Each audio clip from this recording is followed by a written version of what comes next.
नमस्कार दोस्तों, good morning सभी को। नमस्ते दोस्तों, हम कंडीशनल सेंटेंस के बारे में वापस से उपस्थित हुए हैं।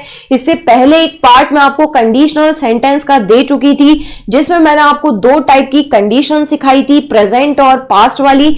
दूसरी बात, मैंने आपको कंडीशनल वर्ड के बारे में बताया था। मैंने आपको कंडीशनल सेंटेंस की पहचान कैसे करते हैं उसके बारे में बताया था। उम्मीद है वो वीडियो आपने देखी होगी। और उसके बाद आज हम इसी के पार्ट 2 के बारे में बात कर रहे हैं, यानी हम बात कर रहे हैं कंडीशनल सेंटेंस का थर्ड पार्ट किस तरीके से पूछा जा सकता है। तो दोस्तों, इस वीडियो में लगातार बने रहिएगा ताकि कंडीशनल सेंटेंस का जो टॉपिक है ये आपको अच्छे से समझ में आ जाए। दोस्तों, फिर भी अगर आपको थोड़ी सी भी दिक्कत है तो आप एक बार के लिए पार्ट 1 जरूर से वापस देख लें, तभी आप पार्ट 2 देखिएगा। दोस्तों, हमने पार्ट 1 में प्रेजेंट की कंडीशन के बारे में बात की थी। तब मैंने आपको बताया था कि हम कंडीशनल वर्ड के साथ में सिंपल प्रेजेंट टेंस का यूज करते हैं और पीछे मॉडल की फर्स्ट फॉर्म के साथ वर्ब की फर्स्ट फॉर्म का यूज करते हैं। जब मैंने आपको पास्ट की कंडीशन बताई तब मैंने आपको बताया था कि कंडीशनल वर्ड के साथ में हम वर्ब की सेकंड फॉर्म का यूज करते हैं और सेकंड सेंटेंस में हम मॉडल की सेकंड फॉर्म के साथ वर्ब की फर्स्ट फॉर्म का यूज करते हैं। आज मैं आपसे बात कर रही हूं थर्ड टाइप के कंडीशन की।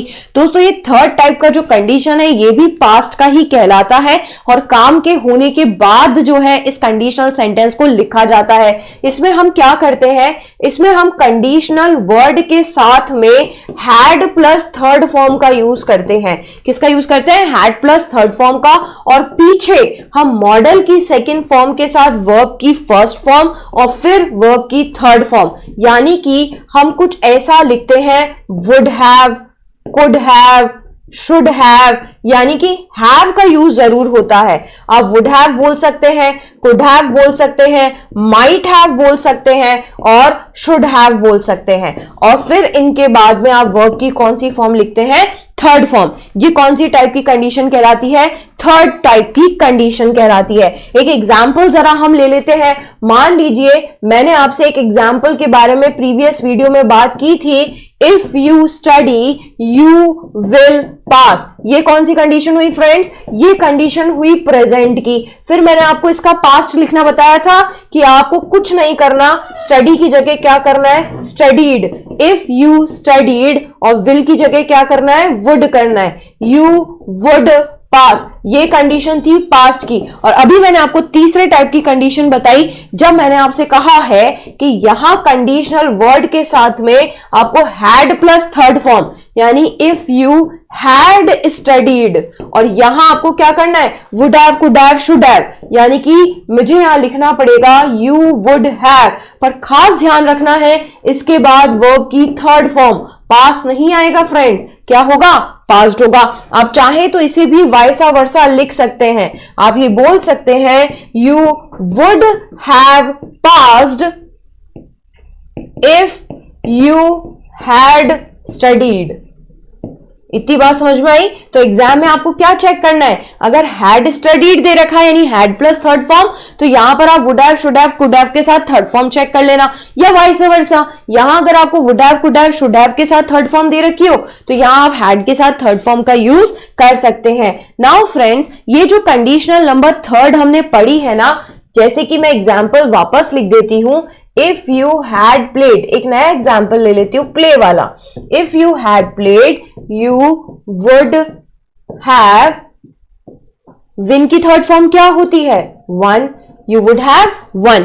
अब आप चाहें तो इसी, यानी कि ये मैं थर्ड कंडीशन का सब पार्ट बता रही हूं, आप चाहो तो इस कंडीशन को एम्फेसाइज भी कर सकते हो। एम्फेसाइज यानी जोर डाल करके बोलना। जब हम कंडीशनल सेंटेंस को एम्फेसाइज करते हैं, वो भी सिर्फ इसी वाली कंडीशन को, तो हम इस सेंटेंस में इन्वर्जन कर देते हैं। और इन्वर्जन क्या होता है?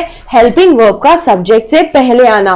तो आपको और कुछ नहीं करना, सिर्फ इन दोनों की अदला बदली करनी है। यू हैड की जगह क्या लिखना है? Had you. और ये जो कंडीशनल वर्ड है ये हमारा हट जाता है। तो मेरा सेंटेंस किससे शुरू होता है? हैड से। हैड के बाद मुझे क्या लिखना है? यू। अगेन वर्ब की कौन सी फॉर्म लिखनी है? थर्ड फॉर्म, बस सिर्फ ज्यादा कुछ नहीं है, ये सारा का पूरा सेंटेंस एज इट इज रहेगा, सिर्फ subject plus helping verb interchange हो जाएगा, हैड यू प्लेड, और पीछे का sentence as it is, you would have won. Friends, ये जो इन्वर्जन है ये सिर्फ कंडीशनल नंबर थर्ड में ही होता है, कंडीशन 1 और 2 में नहीं होता है। क्या ये चीज आपको समझ में आई? कंडीशन थर्ड में हमने क्या किया है, हमने यहाँ हैड प्लस थर्ड फॉर्म का यूज किया है और पीछे would have, could have, should have के साथ थर्ड फॉर्म, और जैसे ही मैंने इसे एम्फेसाइज किया, मैंने सिर्फ इन दोनों की जगह इंटरचेंज की है, कंडीशनल वर्ड को हटाया है और अपना पूरा सेंटेंस बाकी एज इट इज लिखा है। अब फ्रेंड्स, एक लास्ट टाइप की कंडीशन और होती है, कंडीशन नंबर 4।